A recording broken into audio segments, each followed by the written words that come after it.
मी शिवानी लकडे, Pune prime news मध्ये आपलं स्वागत। पुणे नगर महामार्गावर फलके मळ्याजवळ 2 मोटारसायकलचा भीषण अपघात झाल्याची घटना घडली आहे।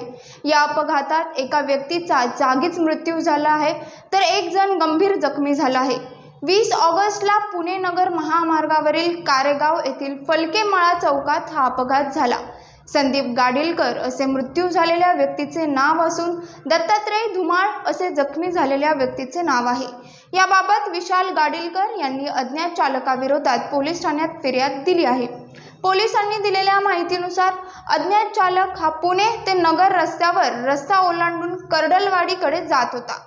त्यावेळी रस्त्याच्या नियमांचे उल्लंघन करून कोणताही इशारा न देता तसेच महामार्गावरील वाहनांना प्राधान्य न देता अचानक वळल्याने पुण्याच्या दिशेने येणारे संदीप गाडीलकर आणि दत्तात्रय धुमाळ यांची अज्ञात चालकाच्या दुचाकीला जोरदार धडक बसली।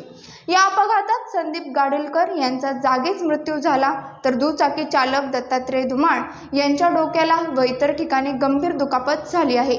त्यांना जवळच्या रुग्णालयात उपचारासाठी दाखल करण्यात आले आहे। या प्रकरणी रांजणगाव गणपती पोलीस ठाण्यात तक्रार दाखल केली असून पुढील तपास पोलीस करत आहेत।